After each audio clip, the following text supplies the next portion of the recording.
በተጠናቀቀው የበጀት ዓመት ህብረተሰቡን ተጠቃሚ ያደረጉ በርካታ የልማት አውታሮች መገንባታቸውን የወላይታ ዞን ምክር ቤት አባላት ተናገሩ። በዘርፉ የተሻለ ውጤት እንዲመዘገብ የኢኮኖሚ ዘርፍ ቋሚ ኮሚቴ ጥብቅ ክትትልና ግምገማ ሲያደርግ መቆየቱ ተገልጿል። አዲስ ዓለም ሞገስ ተጨማሪ አለው። በወላይታ ዞን በተጠናቀቀው የበጀት ዓመት የማህበረሰቡን ኢኮኖሚያዊ ተጠቃሚነት ያረጋገጡ በርካታ ስራዎች ሲከናወኑ ቆይተዋል። በተለይም በግብርና በኢንቨስትመንትና በመንገድ ልማት ዘርፎች የተሻለ ውጤት መመዝገቡን ነው የዞኑ ምክር ቤት አባላት ያነሱት። በኢኮኖሚ ዘርፍ የተሰራው ስራ በዚህ በ2018 በጀት ዓመት የተሰራ ስራ አመርቂ ውጤት የመጣውን ለማየት ችያለሁ። በኢንቨስትመንትም የተለያዩ ስራዎች የተሰሩት እያየን በቱሪስት መስህብ በአጆራ መወጣጫ የቱሪስት መስህብ መዳረሻ እንዲሆንም የተሰራ ስራዎች በእኛ አካባቢ ጥሩ ስራ እየተሰራ እያየን። ግብርናው ዘርፍ የተሰራ ስራም ጥሩ እያየን። ትንሽ የተፈጥሮ ችግር ዘንድሮ አጋጥሞ እህል በፀሐይ የተመታበት አጋጣሚም ነበረበት። ግን አሁን የመኸሩ ቢሰራ ጥሩ ውጤት ይመጣል ብዬ ነው የምናስበው። በጣም እንደ ዘንድሮ በጣም ጥሩ ነው። ከኢኮኖሚ አንፃር የተሰሩት ስራዎች ቅድም ሪፖርት ሲደረግ ሰምተን በጣም ተደስተናል። ተሰርቷል። ዘንድሮ እንደ ዘንድሮ በጣም ጥሩ ነው። አሁን ከዚህ በመቀጠል ደግሞ የቀሩት ያልተሰሩ ስራዎች አሉ። እነሱንም ለማከናወን ቃል ገብተዋል። ስለዚህ ያለውን ክፍተቶችን ለማሟላት ፈቃደኛ ሆኖ በቀሩ ስራዎች ላይ ደግሞ ዘንድሮ እንደ አዲስ ገብተን እንሰራለን። ከመንገድም አንፃር ብዙ ያልተሰሩ አምና የተጠየቁ ጥያቄዎች አሉ። ግን እንደ ዘንድሮ ከመንገድ ዙሪያ ብዙ ስራዎች ተሰርተዋል። ደግሞ ጥገናም የተደረጉ መንገዶች አሉ። ለአርሶ አደሮች ምርጥ ዘርና ማዳበሪያ በወቅቱ ከማሰራጨት አኳያ የሚስተዋሉ ችግሮች በቀጣይ እንዲሻሻልም የምክር ቤቱ አባላት ገልጸዋል። ተደራሽነቱ በእኛ አካባቢ አሁን እኛ ወደ ቦሎሶ ቦምቤ አካባቢ ትንሽ ምርጥ ዘር መምጣቱም ነበረበት። ግን ትንሽ የመዘገየት ሁኔታም አለ። ማዳበሪያም ትንሽ የማጠር ሁኔታም አለ። በሚቀጥለው አመት በጊዜው ታቅዶ በጊዜ በደንብ መቅረብ አለበት። ቦታ ከማዘጋጀት አንፃር ጥሩ ቦታ እያዘጋጁ ናቸው። ቦታ ኢንቨስትመንት የሚያስፈልገው ነገር የማልማት አቅም ያለው ሲሆን ፕሮጀክት ፕሮፖዛል ሰርቶ ሲያቀርቡ ወዲያውኑ አጸድቆ የሚሰጥበት አገባብም ያለውን አይቻለሁ። በትኩረት ሊሰራ የሚገቡ ነገሮች አሁን እንደኛ ወረዳ ዘንድሮ በእቅድ ውስጥ የገባ አሁን ጤና ዘርፍ ማለት በጤና ዘርፍ እንደኛ ወረዳ ድሮ ሁሌ እየተጠየቀ ያለው ለመረዳ ጤና ጣቢያ ነው። ለመረዳ ጤና ጣቢያ ዞን እንደገና እንደ አዲስ ቢሰራ እያሉ ናቸው። ግን ክልል ደግሞ ጥገና ቢደረግ እያሉ ነው። ግን እኛ አንፈልግም። ተፈታትኖ እንደገና ቢሰራና ጤና ጣቢያ ደግሞ ብዙ ህዝብ በዛ ይረዳሉ፣ ይታከማሉ። ብዙ እናቶች ደግሞ በዛ ጤና ጣቢያ የሚወልዱ አሉ። ከዛ የተነሳ ጥገና ሳይደረግ እንደገና ደግሞ እንደ አዲስ መልክ ቢሰራ የሚል ሀሳብ አለኝ። በአመቱ የዘርፉ ቋሚ ኮሚቴ እስከ ቀበሌ ምክር ቤት ወርዶ ያደረገው ክትትልና ድጋፍ የተሻለ አፈጻጸም እንዲመዘገብ አይነተኛ ድርሻ እንደነበረው የምክር ቤቱ የኢኮኖሚ ጉዳዮች ቋሚ ኮሚቴ ሰብሳቢ ወይዘሮ ብርሃኔ መውጃ ተናግረዋል። ኢኮኖሚ ጉዳይ ቋሚ ኮሚቴ የሚከታተሏቸው በዞኑ ያሉ መስሪያ ቤቶች አሉ።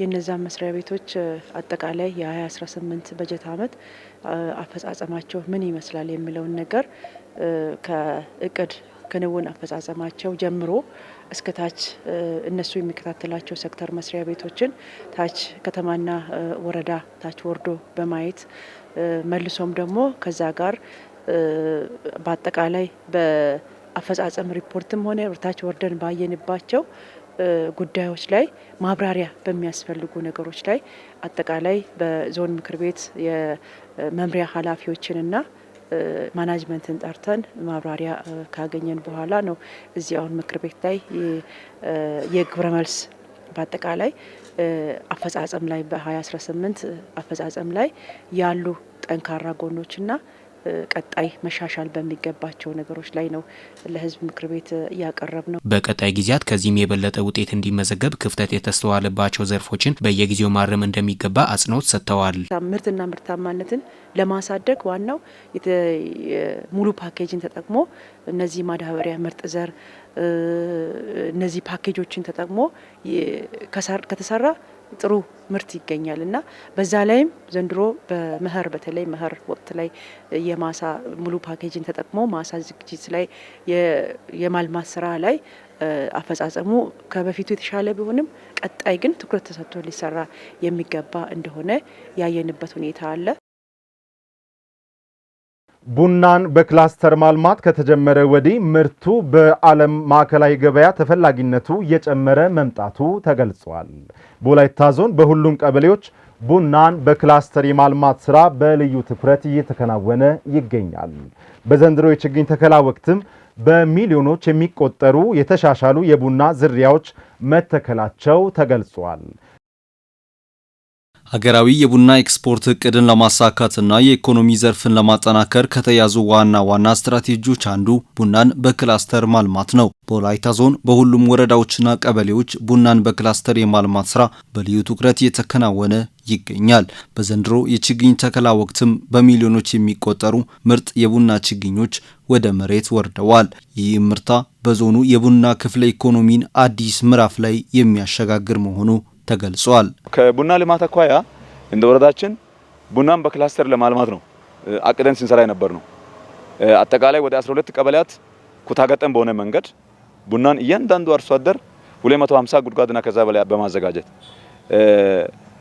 ከ400 ሺህ በላይ ችግኞችን የቡና ችግኞችን በማዘጋጀት ዘንድሮ ወደ ስራ ገብተናል። አሁን የአየር መዛባቱ የተወሰነ ተግዳሮት ሆኖብናል እንጂ በቂ ዝግጅት አድርገን ቡና ጉድጓድ በጥራት በማዘጋጀት ጥላ ዛፍ በማዘጋጀት ኮምፖስት በማዘጋጀት በቡናው ዘርፍ ትልቅ ውጤት ለማምጣት እየተሰራ ነው ያለው። ከቡና ልማት አንፃር ያው 400 ሺህ በላይ ቡና ችግኝ ለዚህ 2018 ዓመተ ምህረት የፈላበት አግባብ ነው ያለው። ይሄንን ደግሞ ለ11ዱም ቀበሌያትም በአግባብ ወደታች የወረደበትና በበልግም ላይ በዚህ በክረምትና በስፋት ሰው ተከላ እያካሄደ ያለበት ለተከላው የሚሆን ጉድጓድ ዝግጅት፣ ኮምፖስት ዝግጅት በአግባቡ የተደረገበት ሂደት ነው ያለው። ይሄ ብቻም ሳይሆን 100 ሄክታር በላይ ነው ለኛ በዚህ አመት የተሰጠው። በዚህም ላይ በ12ቱ ክላስተር ተከፋፍሎ በክላስተሪንግ በመደበኛ ተከላም በአግባቡ እየተሸፈነ ያለበት አግባብ ነው ያለው። እንግዲህ የኛ ወረዳ ለምሳሌ ቡና ስፔሻላይዝ የሚያደርግ አካባቢ ነው። ከዚህ ጋር ተያይዞ ቡና ስፔሻላይዝ ማድረግ ብቻ ሳይሆን ቡናን በክላስተር አዘርተን አስተክለን ምርትና ምርታማነትን እናሳድጋለን በሚል ለማዕከላዊ ገበያም በሚገባ ምርት ማቅረብ አለብን ተብሎ ብዙ ስራዎች እየተሰሩ መጥቷል። ከዚህም አንፃር በጥሩ ሁኔታ ተከላዎች ተደርጓል። በተለይ ከ40 ሺህ በላይ ህብረተሰብ ክፍሎች እንዲሳተፉ ከ1.2 ሚሊዮን በላይ ችግኝ የመትከል ስራም በሰፊው የተሰራበት ሁኔታ ነው ያለው። ይሁን እንጂ ቡናን በብዛት ማምረት ብቻውን በቂ ባለመሆኑ ዋናው ቁልፍ የጥራት ደረጃውን ማስጠበቅ ላይ እንደሆነ ታምኖበታል። በመሆኑም ምርትን በብዛት ከማምረት ባልተናነሰ ለቡና ጥራት ከፍተኛ ትኩረት ተሰጥቷል። በዞኑ ከለቀማ ጀምሮ እስከ ማዕከላዊ ገበያ ዝግጅት ድረስ የጥራት ቁጥጥር ስራዎች በልዩ ትኩረት እየተከናወኑ ይገኛሉ። ቀጣይ ላይ ካሉን የቡና ማሳዎች ላይ አዳዲስ የቡና ማሳዎች የተፈጠሩበት አመት ነውና ይሄ አካባቢ ላይ ተጨባጭ የሆነ ለውጥ ያመጣል ብለን እናስባለን። ይሄ ስራ ቀጣይ አሁን ባለው በአዲሱ በጀት አመትም ተጠናክሮ የሚቀጥል ነው የሚሆነው። ስለዚህ በአጠቃላይ በድጋፍ በክትትል የቡናውን ዘርፍ እያጠናከርን ስንሄድ ያው ብዙ ውጤት ማምጣት የምንችልበት ዘርፍ ስለሆነ በዚህ ዘርፍ ጥሩ ተይዞ እየተሰራ ነው። የወላይታን ቡና ብራንድ ለማድረግ ትልቅ ሚና ያሉ መዋቅሮች አንዱ እንደ ወላይታ ውስጥ ካሉ መዋቅሮች አንዱ ሶዶ ዙሪያ ነው። ምክንያቱም በሽፋንም በምርትም እጅግ በጣም ከፍ ያለም ስላለ ይሄንን ደግሞ ምርትና ምርታማነትን ለመጨመር አንደኛ ቡናው በስፋት ማምረት እንዳለበት እሱ ብቻም ሳይሆን በስፋት ብቻም ሳይሆን በጥራት ማምረት እንዳለበትና ይሄንን ደግሞ የሚሰሩ አርሶ አደሮችን ተገቢ ድጋፍና ክትትል ማድረግ እንዳለብን ቡናው ደግሞ በአገር ገበያ ላይ ተወዳዳሪ እንዲሆን ምንም አይነት ኬሚካል ሳይቀርብ በኮምፖስት ብቻ ማምረት እንዳለበትና ተገቢ ስልጠና ለአርሶ አደር ሰጠ ያለበት አጋብ ነው ያለው። በሌላ በኩል የአርሶ አደሩንና የሀገርን ጥቅም የሚጎዱ ህገወጥ የቡና ዝውውሮችን ለመግታት በየደረጃው የሚገኙ መዋቅሮች ቁርጠኛ አቋም ይዘው እየሰሩ ይገኛሉ። ቡናን በህገወጥ መንገድ ለማንቀሳቀስ በሚፈልጉና የገበያ ስርዓቱን በሚያበላሹ አካላት ላይ ህጋዊ እርምጃ እየተወሰደ ሲሆን ምርቱ በህጋዊ መስመር ብቻ ለማዕከላዊ ገበያ እንዲቀርብ እየተደረገ ነው። የቡና ምርት መስጠት የሚችል ከ2000 ሄክታር በላይ ቡና አለ። ያንን ምርት ደግሞ አርሶ አደሩ ከለቀማ ጀምሮ እስከ ግብይት ማዕከል ህጋዊ በሆነ መንገድ አምጥተው እንዲሸጥ ከማድረግ አኳያ ሰፊ ስራዎች ተሰርቷል። ህገወጥ ቡና ዝውውር አለ። ያንን በግብረ ኃይል ክትትል በማድረግ ወደ 24 ኩንታል ቡና በህገወጥ መንገድ ሲጓዝ የነበረውን ይዘን በማዕከላዊ ገበያ ደረጃ ተሰጥቶት እንዲሸጥ አድርገናል። ስለዚህ በአጠቃላይ ከቡና ልማት አኳያም ህገወጥ ቡናን ከመቆጣጠር አኳያም ከግብይትም አኳያ ዘንድሮ የተሻለ ስራ ተሰርቷል። የተመረቱ ምርቶች በአጋቡ አሰራሩን ደንቡን መመሪያ ተጠብቀው በገበያ ላይ እንዲውሉ ከማድረግ አንፃር ባሉ በ11ዱም ቀበሌያትም ላይ 11 የግብይት ማዕከላት የተዘጋጁበት አጋብ ነው ያለው። ግብይት ማዕከላት ላይ ያሉ ነጋዴዎች ህጋዊ ደብዳቤ ይዞ ህጋዊ አሰራር ጠብቆ በባለሙያ ድጋፍ የሚንቀሳቀሱበት አጋብ ነው ያለው። በዚህም ላይ አጠቃላይ የተሰበሰቡ ቡናዎች ለማዕከላዊ ገበያ በአጋቡ አሰራሩን ደንቡን መመሪያ ጠብቆ የሄደበትና ቀጣይ ዓመት ስራዎችም ደግሞ ምቹ ሁኔታ ያለበት አርሶ አደርም ውጤታማ የሆነበት ነጋዴም ውጤታማ የሆነበት ቀበሌያትም ያሉ መዋቅሮችም በዚህ በቡና ላይ የሚሳተፉ አካላት ውጤታማ የሆነበት ምቹ ሁኔታዎች እንዳሉ ለመግለጽ ነው። በአጠቃላይ በወላይታ ዞን እየተከናወነ ያለው ይህ የተቀናጀ የቡና ልማት የጥራት ቁጥጥርና የገበያ ትስስር ስራ የአርሶ አደሩ ኑሮ ከመቀየር ባሻገር የወላይታን ቡና በዓለም አቀፍ ደረጃ ስምና ዝናውን ከፍ የሚያደርግ እንደሆነ ታምኖበታል። የዳቦና ሌሎች ምግብ ነክ ምርቶች ዋጋ በየጊዜው እያሻቀበ የመጣ ቢሆንም መጠናቸው ግን በተቃራኒው ያነሰ መምጣቱ በሸማቾች ዘንድ ቅሬታ እያሳደረ ይገኛል። የዕለት ተዕለት ፍጆታ ዕቃዎች ዋጋ እየናረ የሚገኝ ሲሆን ሚዛኑ እያነሰ መምጣቱን የወላይታ ቴሌቪዥን ያነጋገራቸው የወላይታ ሶዶ ከተማ ነዋሪዎች ገልጸዋል። በዚህ ጉዳይ ላይ አስተያየታቸውን ያሰባሰበው ባልደረባችን ማሩ ሞላ ነው። በዚህ በኑሮ ውድነት ጋር የተነሳ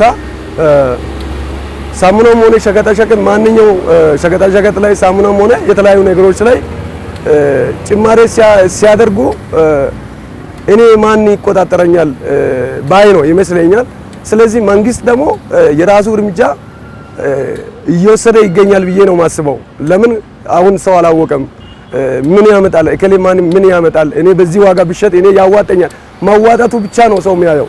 እዚህ ጋር ደግሞ የሚጎዳው ማን የተኛው አካላት ነው የተጎዳ ያለው ሚለው ማሰብ መቻል አለበት። ሳሙናው ቢጨምርም ማንኛው ነገር ቢጨምርም ከነመጠኑ ተጨምሮ ነው መጨመር ያለበት እንጂ ራሱ ሳሙናው ሆኖ ዋጋው የሚጋነን ከሆነ ኦሞ እንደዛ ራሱ ከሆነ ዋጋው የሚጋነን ከሆነ ሁለተኛ ደግሞ ምንድነው የሚገዛ ሰው ጥያቄ መሆን አለበት። ሮሶዶ ላይ የነበሩ ነገሮች ቢቀጥሉ ነጋዴዎችም በእውነተኛ የሆነ ነገር ላይ ማሽን ላይ ዳቦ የሚሰራው ሰውም በእውነተኛ ነገር ላይ አሳምቡሳ የሚሰራው ካሁን በፊት የነበረው ግራሙ ባይቀነስ አሳምቡሳም ሆነ ዳቦም ሆነ ግራሙ ባይቀነስ በጣም ጥሩ ነው። ተጠቃሚ ከሩቅ ከቅርብ የመጣ ነው እና በዛው ልክ ቢሆን እንደ ማህበረሰብ እንደ ተጠቃሚ እኔ የሚያስበው 70 ምናምን ብር ትንሽ ሳሙና 75 80 ብር ነው። ያው ይሄ ትንሽ ነው። ዋናው ከመቶ በላይ ነው። ግን እንትንም አረፋው ብዙም የለውም። አንዳንድ ሳሙናዎቹ ያው አላለ እኛ ድሮ የምንገዛው አሁን ተጨምሯል። እንትኑም የለም መጠንም ብዙም አይደለም። ሳሙናው እንትን የለም አረፋውም የለም። ስለዚህ ቢያስተካክሉ ብዬ አስባለሁ። ከሻይ ቤት የምናገኛቸው አሳምቡሳ፣ ቆቆር፣ አምባሻ የሚመሳሰሉ ነገሮች በጣም ዱቄቱ ዋጋ የጨመረ ቢሆንም በተመጣጣኝ ነው የጨመረው። ግን እነዚህ ተጠቃሚ ህዝብ በስነ ስርዓት እንዲያገኙት መጠኑን ጨምሮ ዋጋውን ቢጨምሩ ችግር የለም። ግን መጠኑ ቀንሶ እያለ ዋጋውን 10 ብርና 5 ብር እየጨመሩ ህዝባችን እየጎዱም ስለሆነ ይሄንም ተገቢው አካል መጥቶ ያማከለ እንዲያደርግ እንጠይቃለን። ተጠያቂም መሆን አለበት። ለምን እንዴት ጨመረ ምን ጨምሮ ነው ራሱ ነው ሳሙናው ማለት አለ። ኑሮ ውድነት ላይ ነው አሁን ሰው ፎከስ የሚያደርገው እንጂ አሁን ሳሙናው ጨመረ ስንት ጨመረ ምን ያህል ጨመረ የሚለውን ሰው ግንዛቤ ውስጥ አያስገባም። ከዚህ 10 ብር የዘኛው ሱቅ ላይ ታችኛው ሱቅ ላይ 70 ብር የሚሸጠው ሳሙና ላይኛው ላይ 65 ብር ከሆነ 65ቱ መግዛት አለበት የዛ ሰውዬ ወደ ኋላ እንዲቀነስ ማለት ነው። 70 ብር እዛ ጋር የሆነውን የገዛ እዚህ ጋር ደግሞ 65 ላይ የሚሸጠውን አይገዛም ሰው። ይሄ ሳሙና ይሻላል ይላል። ሳሙናው መጀመሪያ ማየት አለበት። ሳሙናው ዲባ ከሆነ ዲባ ነው በቃ ሳሙናው ማየት አለበት መጀመሪያ። እዛ ሱቅ ላይ 65 እንዴት ሆነ እዚህ ላይ 70 ብር እንዴት ሆነ ማለት መቻል አለበት። መጠየቅ አለበት። በምን ከይዝ ነው አንተ ጋር የሚጨምረው ማለት አለበት። እንደዛ ሲሆን ለካ እከሌ ጋር እንደዚህ ነው የሚለው አይጨምርም፣ ተመሳሳይ ይሆናል ማለት ነው። ሰው ዝም ብሎ ነው የሚጨምረው። በማንኛው ነገር ላይ ዝም ብሎ ሲጨመር መንግስትም መጠየቅ አለበት። ያ ሰው ተጠያቂ መሆን መቻል አለበት። እኔ ምንድነው እኔ ማን ነኝ ማለት መቻል አለበት። እቃዎቹ ብዙም ጥራትም የላቸው መጠኑም ትንሽ ነው። ለምን እንደሆነ አላውቅም። እሱን መንግስት ትንሽ ቢያስተካክል ብዬ አስባለሁ። በእኔ በኩል ብዙ ነገር ያው እንትኑ ብዛቱ እንትኑ ተጨምሮ መጠኑ ትንሽ ነው፣ ጥራቱም ብዙም አይደለም። ለህብረተሰብም ብዙም እንትን አይደለም። ስለዚህ ቢያስቡን ብዬ አስባለሁ። ያው እዚህ 2019 2018 አልፎ ያው 2019 እኛን ባስቡ ብዬ አስባለሁ።